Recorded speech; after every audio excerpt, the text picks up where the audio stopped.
आज हमनी के मौजूद बानी जा टीकापुर गांव जौन की बहोरनपुर के पासे में बा ना जी, एके में बा।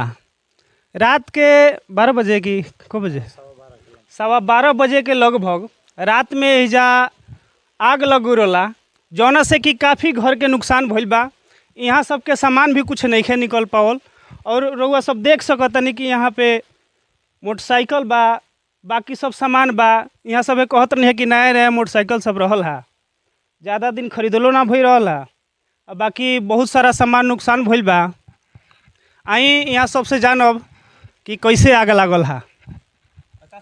बाग अब हमनी के भी आज फुतर रहे आदमी, अचानक एने सब दमक जब लागल है थी में तो लड़का कले से जब चिल्लाइल आदमी उतना समय में अब तो केहू जागल ना रहे जे बता सकता जे कैसे आग लागल बा। जी जी जानकारी भइल पहले पानी वानी के अथी के व्यवस्था सब होखे के चालू भइल, उतना देर में सब जर के राख हो गइल।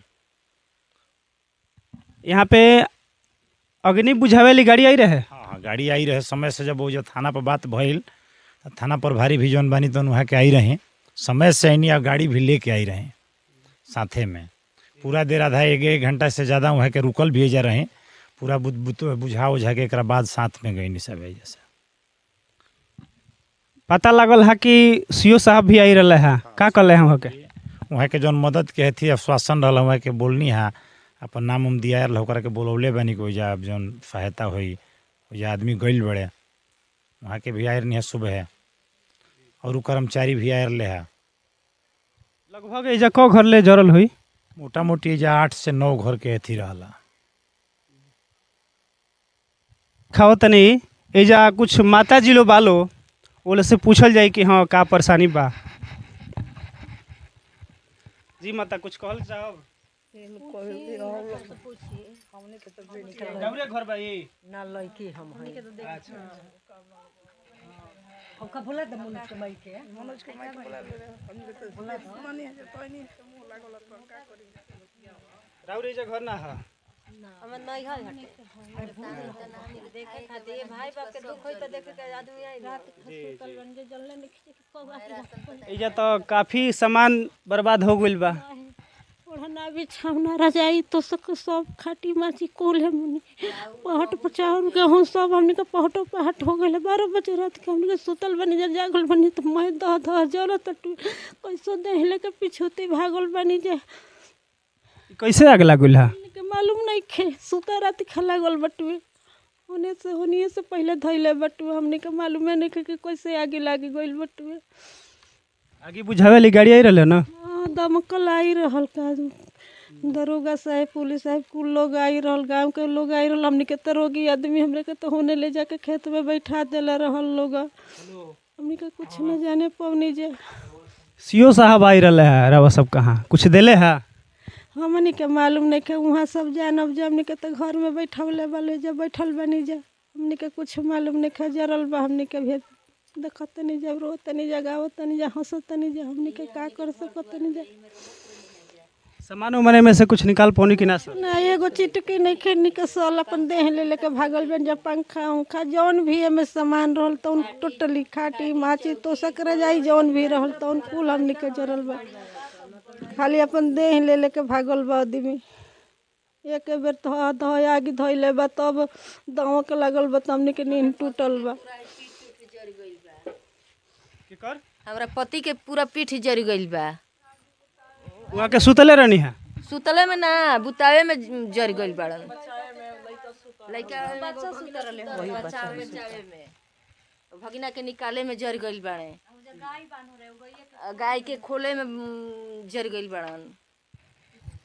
हमनी के कुछ नहीं खे बाँचल, पाभर हमनी के गेहूं आटा चाउर कुछ नहीं खे बाँचल, पूरा हमनी के जर गइल। मतलब कि कुछ हो सामान रहा सब ना निकल पाई? कुछ नहीं खींचा निकाल पौले, एकदम ऐसा आग लागल बा कि हमनी के कुछ निकालिए नहीं खींचा पौले।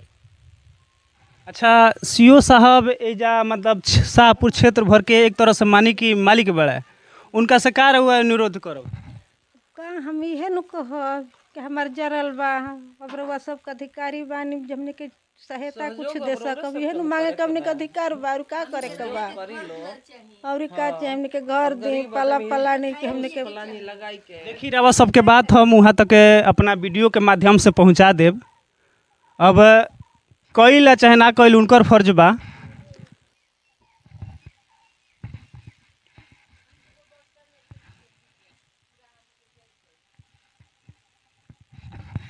देखी यहाँ सबके जौन भी कपड़ा लता भी रहल हा बस्तर सब टोटल जर गइल बा। मतलब एको सामान यहाँ सब नहीं निकाल नहीं खी पौले, जौन भी बा तौन घरे में असही जर गइल बा। अक्षम रन यहाँ निकाले में, रात के 12 बजे सुतला रात में आग लागल तो लोग कैसे केहू निकाल सकेला।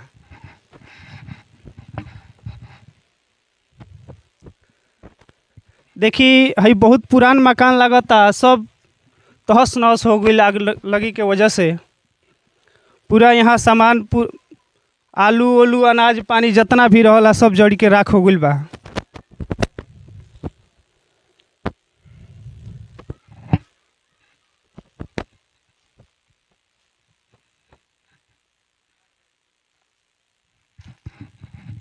राउर नाम का पड़ी? हमार विकास ठाकुर नाम पड़ी, गौरा घर पड़ी। ये जगह नहीं रहुआ ना, लेकिन रिलेशन बा से आइल बनी आग लागल सुन के। राउर कमलेश रहे। भाई हमने जे घरे के बोले बन। अच्छा, ये जब मुखिया उखिया आई रहा लो, अब हम तो देखिए या फिर चल गई हावे के तो बहुत आदमी मुखियो आई रहे, ऐसा बात नहीं है। अब हाथा ना सगा संबंधी मैंने बहुत लोग आते जाता वहीं रहता। मुखिया जी कुछ संतावना देला हन की? अब संतावना जे आइल बा से सब देले बड़ुए, बाकी भाई लोग रहल हा वो लोग से देले बलू कि का आवे के कमी नहीं है, बहुत लोग आई। हाँ हाँ, आवे में कमी नहीं है। रहुआ राउर परिचय? हमार घर गौरा पड़ी जी। एजा देखे खातिर आइल बनी कि राउर रिलेशन हो कि का, कैसे? देखे खातिर आइल बानी, रिलेशन भी बा, सब लोग संबंधी परिचय पाती सब बढ़ले बा। आग लगा रहे तो ना घरी रो रहनी ना, हमनी के तो घर गौरा पड़ी, बाकी पता चलल कि आग रात में लागल। बहुत नुकसान बा, सुबह में भी आई रही जा। पूरा जैसे पूरा जनता नहीं, जैसे रात में आदमी सोया रहता है, ठीक सर, कहने का मतलब है सोया रहता है, नींद गहरा रहता है, उसी साइड आग लग गया। किसी कोई जाना कोई नहीं जाना सर, आग लग गया। बस घर का परिवार कि इनका शरीर बगल में अंकल है सर, उनका शरीर जल गया सर, पीछे से औरतें सब भागने लगी, तब ना गांव में हाला हुआ तो लोग जगह सर। ऐसे गहरा नींद आता है 12-1 बजे, ये समझ सकते हैं ना सर आप बढ़िया से। वही तो बात है सर। देखिए सब कुछ जल गिल साहब, चलिए देखिए खाए के नहीं, मेन का दरवाजा पाकर खाता था सर। ये कमलेश जी है जो दुकान की है गोरा बाजार पे, बेचारा हमको गरीब को खिलाते, मेरे घर में से भी सिलेंडर बर्तन चोरी कर लिया है। प्रशासन पर विश्वास सर खत्म हो गया है।